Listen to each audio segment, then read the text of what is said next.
Overcoming challenges when things shift in your business can really throw things off. And today's guest has been through that multiple times.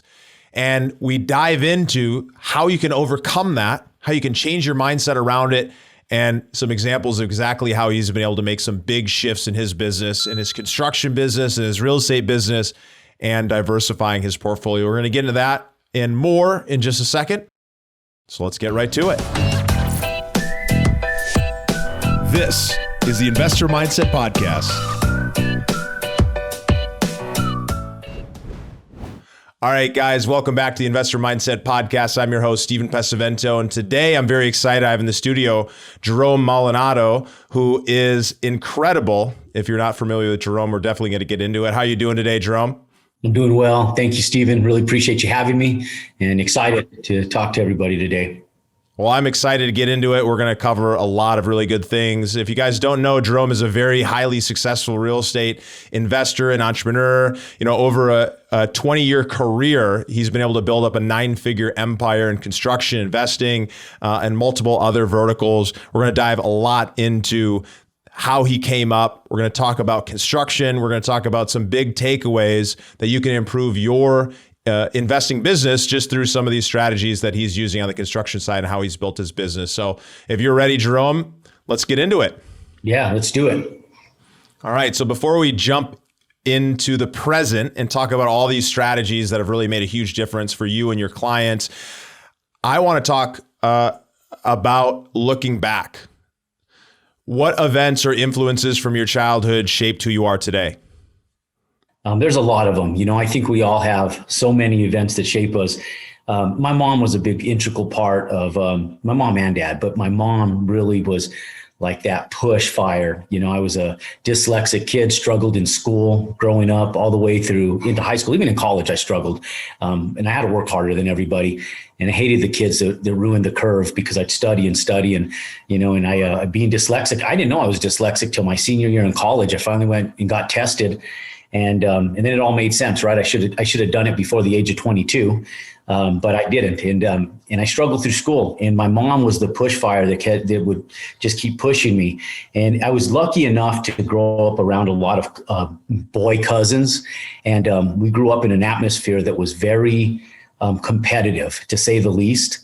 And so I think that growing up in that competitive nature really sculpted my push in life. Sports did. I wrestled my whole life. I also played, you know, baseball and football and some other stuff. But wrestling was really that push. And the competitive nature I had with my cousins is really kind of what pushed that drive for me that made life simpler in reality to what we did growing up. And so I think that was a big push for me as a young man.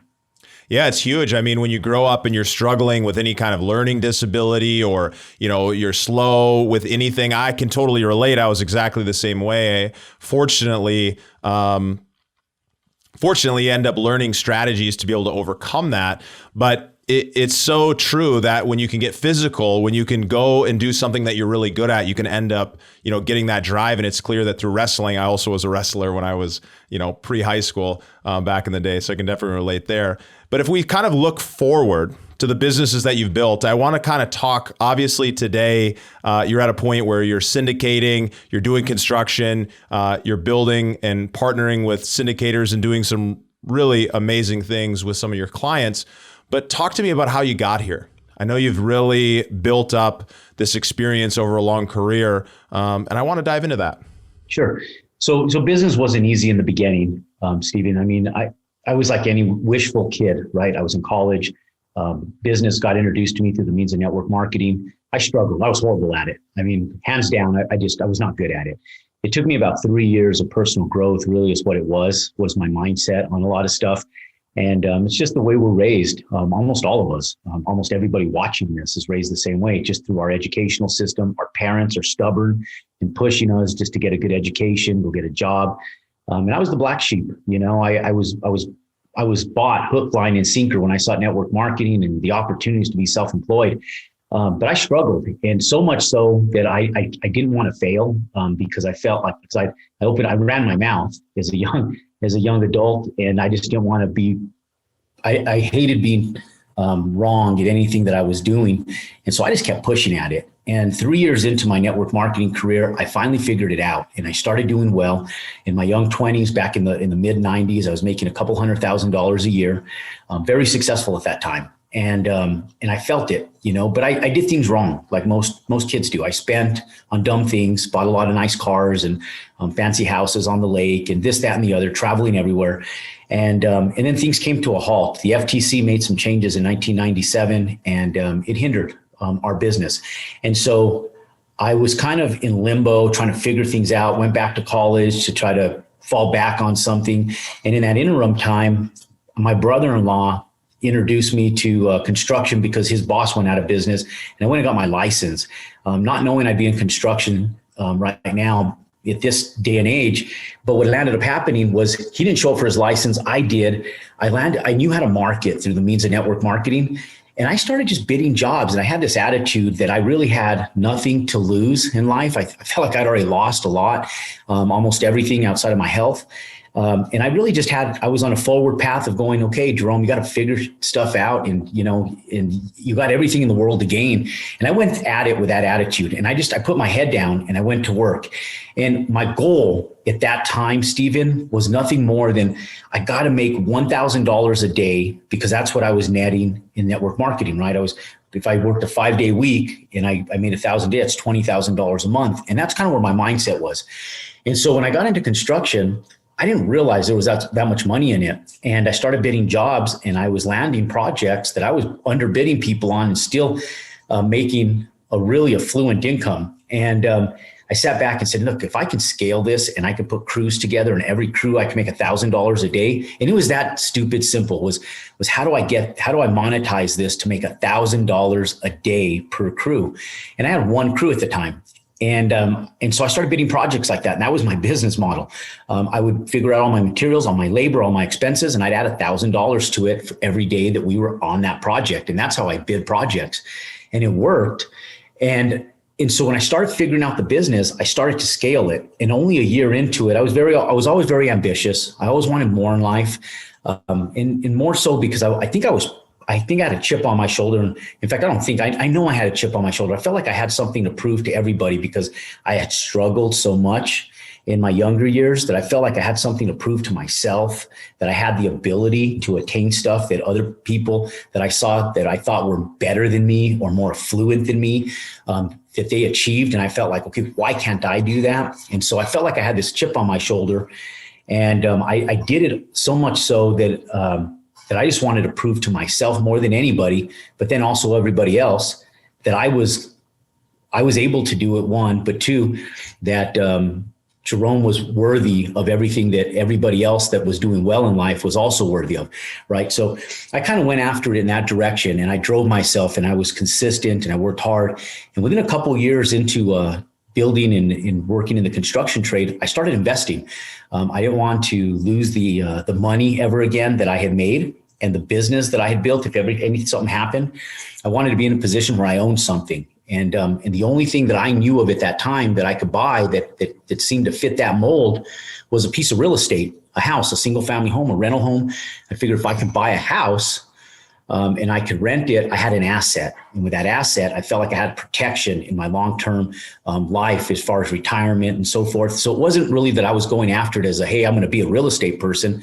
I used real estate more as a means to protect my assets and my long-term holdings financially more than anything. Yeah, well, it's such a big thing too, to have that view of it, that assets were a tool for you to be able to keep making money to protect what you had just created in that construction business. But I want to kind of like take two steps back to earlier when you had this big challenge with the FTC. You've built this business, you're going along, you're marketing, you've built something that's legitimate. You've got people, independent contractors essentially working for you on your behalf. And then all of a sudden a shift happens, a regulatory shift. It's something that can happen in every single business. People who operate in Airbnb in different markets have gone through this. People who are syndicating are going to be going through this. This is happening all the time. And so when that happened, what was going through your mind when all of a sudden you found out that the means to making the income that you'd created disappeared? We were kind of semi-aware that we were out of compliance because the FTC had come to the company. And so there was a founder of the company. I was a subcontractor. I was a 1099 independent contractor for a direct sales company. And I was in the top 30 money earners of the company. So the upper money earners of the company, sat down with the founder and we said, look, can we form a board of directors? We need to make changes. And he was stubborn. There was a lot of ego involved, and it was outside of our control. And so those changes were never made. We were suspended from the company by the founder because we were trying to make these changes. And lo and behold, the FTC came in, and we went from making solid, strong six figures to zero overnight, and it's temperature taking. When those regulatory things are made, it's important for companies to pay attention to them. I've had friends that have lost their companies to the CFPB back in 2009-10 when things were implemented after the financial crisis. And when it happens like the rug is just pulled right out from underneath your feet, and it's a mentally challenging place to be for anybody, as an entrepreneur, as an employee, for anybody. And so, we felt lost and confused at that point in time, and it happened quick, fast, and dirty. And so we had to figure things out. We had to figure things out quick.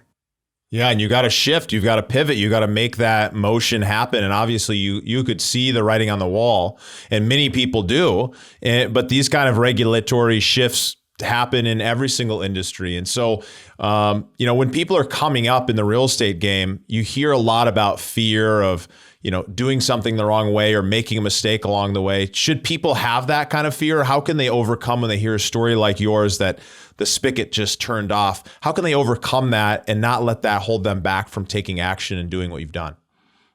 Well, I come from a philosophy that, God never gave us a problem. He also didn't give us the ability to overcome.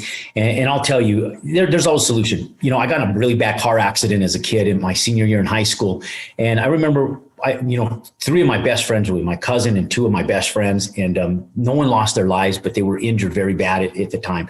And my mom sat back with me and she goes, Jerome, you can sit here and you can sulk if you want. You can take all the negativity that the kids were beating me up at school because, I fell asleep behind the wheel, wrecked the car. We were all very talented athletes. And I ruined the career of a couple of them because of the car accident, right? So I held that on my shoulders. And my mom said, you can sulk in your wounds if you want, but she goes, God gives you two options in life. You can either look at the good or you can look at the bad. But whatever you decide, it's not entirely up to you. You can pick the good and find the good, because there's good out of every single scenario that happens, and everything in life happens for a reason. Or you can focus and dwell on the bad. It's up to you. But whatever you choose, that's your choice. And so basically my mom telling me, Jerome, get off your ass and go back and figure things out. There's good that it's going to come out of this. And there was, and everybody's healthy. Everybody's successful. Everybody's done well. We had to make changes in our life, but I go through life with that same philosophy and everything that happened. So when that happened, as bad as it seemed at the time, I knew that there was something. There was a reason that it happened, and there was a reason that change happened. Whether it was me going back home and meeting my wife and having my kids and stuff, that was probably a big reason for it, because I wouldn't have the kids that I have today and wouldn't have the wife that I have today if that company went to shut down. Because I would have never moved back home to go back and finish up my college education. I would have never met my wife, right? So maybe that was the reason. And that's a big part of my life. So that's a very important part of my life. So as much as you sit back and you can focus on the bad, there's good in everything. And there's a reason. God shifts you in that direction for a reason. Whatever that reason is, sometimes we don't know, you can't see it, but it's there, and there's something there. There's good out of everything. I agree 100%. It seems like some of the hardest experiences of my life, some of the most difficult, the things that sometimes you look back and you wish would have never happened, you have to, I've at least come to the place of appreciating and being grateful, because had those opportunities not presented themselves in my life, I would have never been able to become the person that I am. And it sounds like you have the exact same mindset about those challenges, which is, it's so huge. And I hope the listeners will take a moment to reflect within their life, even if they're going through a challenge, to remember that on the other side, you're going to be a much stronger person. So it's time to step up and step through. Yeah, always. Always. There's always a reason, and you got to find the good, and you just keep driving forward. So fast forward, you have built a career. You are working in the investing space. You've built this construction firm. You're making millions of dollars working with big clients. Talk to us about what you're focused on today and really what that looks like on the investing side. So we've always had our hands in a lot of different stuff over the years. I've probably been over ambitious in so many ways. When I tell my story, it doesn't even seem real sometimes because we always have our hands in so many pots at the same time. And so when you tell a story, most people go after one career, right, Stephen? It's like, I'm an accountant or I'm an attorney, and that's what they do. So when you tell a story as a business person or an entrepreneur, and you tell it in terms of a chronological timeline, you got to understand that there's a lot going on and multiple things going on all at the same time. And so I was wearing a lot of different hats, building my career, where I was running my construction company. We were developing. I owned restaurants at the same times. We had developments going on. We had clients that we were doing for residential clients, commercial clients. So we've always had a lot going on. My wife, I opened up a dance school for her. When the recession hit, we opened up beauty salons, bought a bunch of Subway stores to afford our real estate. And so today, all of that has kind of filtered into what we are doing now. And so I got to a point in my life where I sat back a few years ago. We were supposed to be kind of semi-retired when my son was born in 2008. And I said, okay, I told my wife, I was in my mid-30s. I said, look, we got kids. Let's pull our foot off the pedal a little bit. Things are self-sufficient. And let's enjoy raising our kids. And I'll work part-time. And God had a different plan for us. The recession hit. My son was born in January. By November, things had went a little south for us, and we didn't lose anything, thank God. We pivoted, we adjusted, and I put my head down and went back to work. Had to get back to the grindstone. Haven't really picked up my head since then, Stephen. I always remember what comes first, and that's my faith and my family.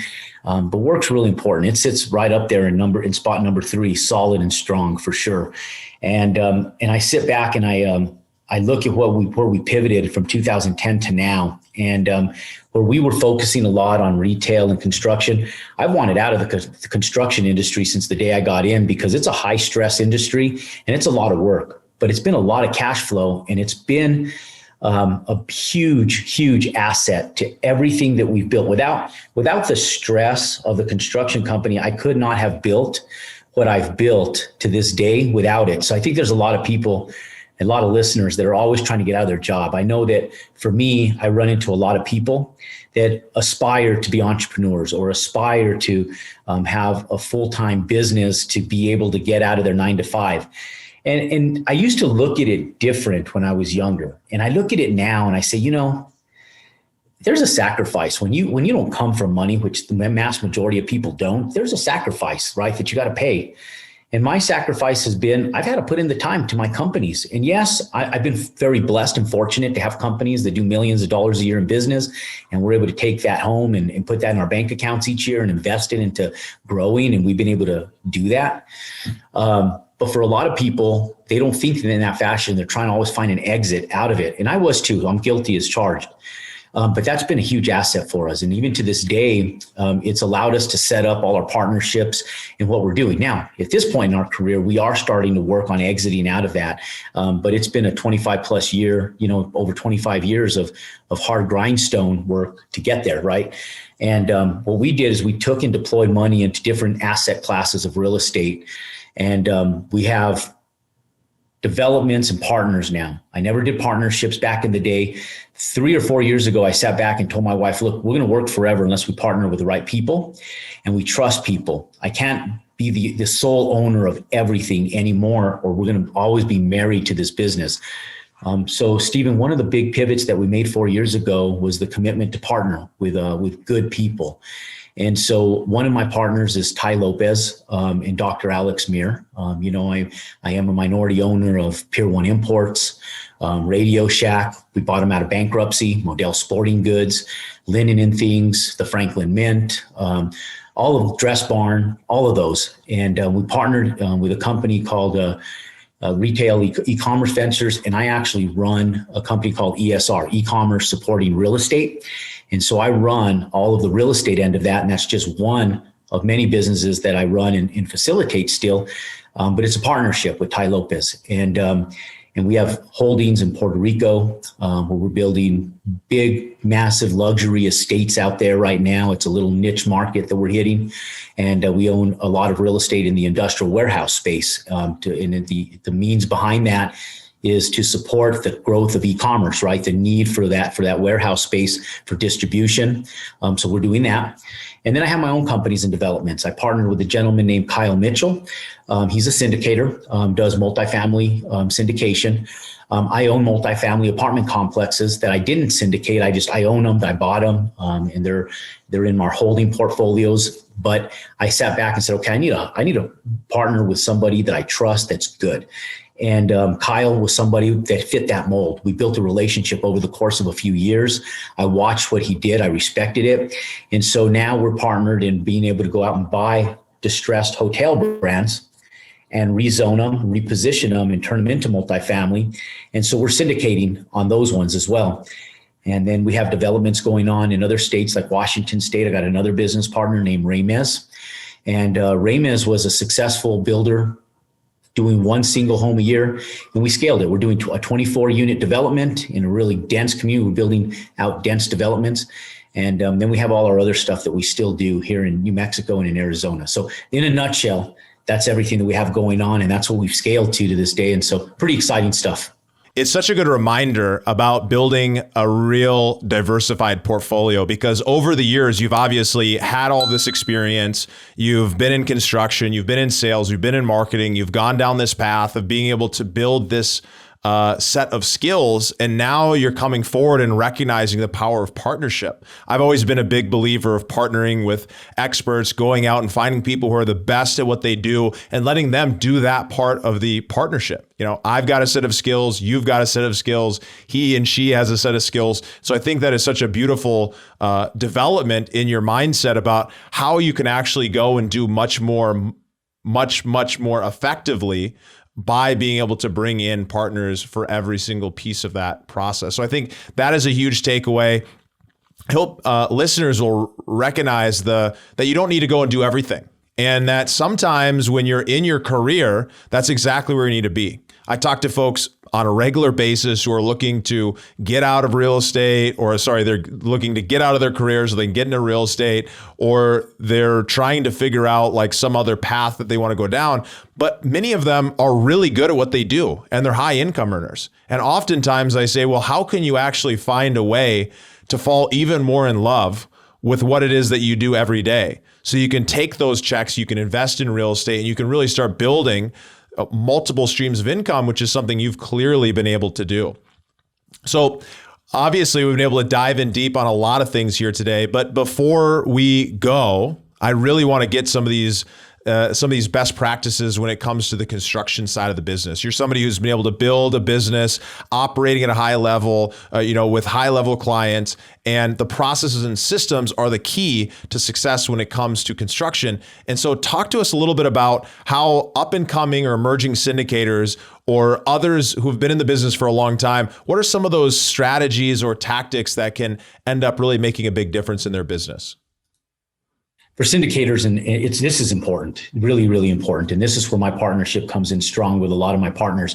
And when you're doing partners, ladies and gentlemen, understand that it's real important to not partner with starving people. Even if you're starving in the beginning, my partners are people that are driven by the game, not by the money. And most of them have done well. So I'm sitting in a little bit different position. Partnerships can be very challenging, but I'll tell you guys that where my partnership comes in strong is through the processes that we use for the development and redevelopment of real estate. Because of our construction company, I learned processes because of the way we did things early years, because I was broke in early years. I needed to systemize how I did things very well to be able to maximize my profits. I didn't have room for loss. I wasn't going to put up with having lost labor, lost materials, lost time. Every day was important to me because I wanted to maximize my income. So I put systems together that supported that as I built my construction company. And it's the way we manage things, the diligence in the way we manage things that truly makes our construction company so successful, but it's also what makes our real estate so successful. And so when I partner with people, I always tell them, look, I want to facilitate the project management on the deals. Like when we're renovating a value add property, when anytime there's been like fix and flips, or when we're going in and we're going to just stabilize an asset and hold it, I want to shave off as much time off of that as humanly possible, because, you know, any month that goes by, that's an extra mortgage payment or an extra payment to my investors. And so that takes profits. And my wife and I call it trash can money, because anytime that we're in excess of our budgeted time frame, we're throwing money in the trash can. And so are you guys. And so understanding that having project management systems set in place are one of the most integral pieces of becoming successful to the highest levels you can in any syndication, any real estate deal. And so really being able to sit down, have a business plan set in place, because every project is a business plan, Stephen, every single one. You have to have a different business plan because every project is slightly different. And you have to set a business plan together where you say, okay, this is my goal. This is what we're going to do. This is what I need at my end result. And I reverse engineer everything number wise to fit that goal before I even get started. I know what my end goal is supposed to be and my end number profit wise before I get started, because I reverse engineer those numbers and have a business plan. Then I convey that business plan to everybody that's involved in that project, from the realtors, the architects, the engineers, the subcontractors, the general contractors, everybody. And the way we do that is to development meetings, where we make them mandatory. If they don't show up, they're not involved in our projects. They have to show up. And then we do weekly meetings. We have accountability stuff. We use software to manage stuff. We get boots on the ground. We make sure that we have eyeballs on the ground. A lot of people, they put it in the hands of the contractor and they disappear. And then they come back and they're highly disappointed, frustrated, or they just pick up the pieces and figure it out, I guess. I don't know how they do it. I don't want to ever subject myself to that. But it's the business plan, the project management, and the diligence that make our project so successful, and the reverse engineering of the numbers so that we know where we're supposed to be when we end and where we need to start. And that way, if we skew up or down at any part in that project, we can fix it before it gets out of control, because ultimately we know where we need to be, right? And so it's that progress of getting from point A to point Z that really makes our company so successful. And that's what I think people need to do more of is the reverse engineering of their project, so they know exactly where they're going, and have a business plan set up in place and convey that and communicate that and manage that business plan from the start of the project to the end of the project. And their profitability will go up substantially. Yeah, it's huge. So what I'm really hearing here is that a lot of syndicators that I see, they don't really understand construction. They think that by hiring a third-party construction firm and handing them over and letting them create the plan, that's going to end up getting them to where they need to be. But it sounds like what you're saying, and what some of the best syndicators and operators out there do, is they actually put that plan together, and they're going to manage that plan for the contractors executing on their behalf. Absolutely. You know, I'm a driving force of that. I'm a little bit of a workhorse in that regards, where I'm a systems guy. I never thought I would be, Stephen. I'm not an analytical person by nature at all. I've become analytical because of the nature. It's the nature of the beast and what I do. It's made what I've done great. I'm more of an aggressive force driver. I'm more of a workhorse. But I've become very, very analytical over the years. And so it's been great because it's been a great piece for our business. And I'll tell you that we put together an educational platform teaching project management because of the lack of it. And it's even one of those things where it's benefiting even some of my partnerships, and it's benefiting a lot of other people, where we're getting them to levels where they can come in and actually invest with us because they're implementing some of the skills that we've been teaching from the construction trade into the real estate trade. And they're marrying the two, and it's creating a better, more professional industry all across the board. Because the more people that we can get doing that, it's going to create a status quo. If we can create a status quo, the professionalism rises in the industry, which means everybody makes more money, which is a win-win situation, which is, in my book, is badass. I think it's just great. I absolutely agree. I couldn't agree more. This has been so fun. I definitely look forward to, we'll have to do a round 2 because I feel like we could probably go for another couple hours here. I know we've just scratched the surface, so we'll definitely have you back. But in the meantime, where can people find out more about you or get in touch? Stephen, I'm easy to find. My name's on the bottom of the Zoom link here. It's Jerome Maldonado. I'm all over Instagram, Facebook, LinkedIn, YouTube. Follow us on YouTube if you like content like this. Follow us and pound the subscribe button. And on Instagram, it's Jerome Maldonado and the number 1. If you get my name, you can go to our website. It's just jeromemaldonado.com for more information about our platforms, our learning and educational stuff, and all the projects that we have going on. They're always changing. There's always new stuff on the horizons, and we're always looking for good people to work with. I love that. Well, we'll definitely include all that information in the show notes. It was such a pleasure having you on. I really look forward to round 2, 3, and 4, and many more. And until next time, thanks for coming on.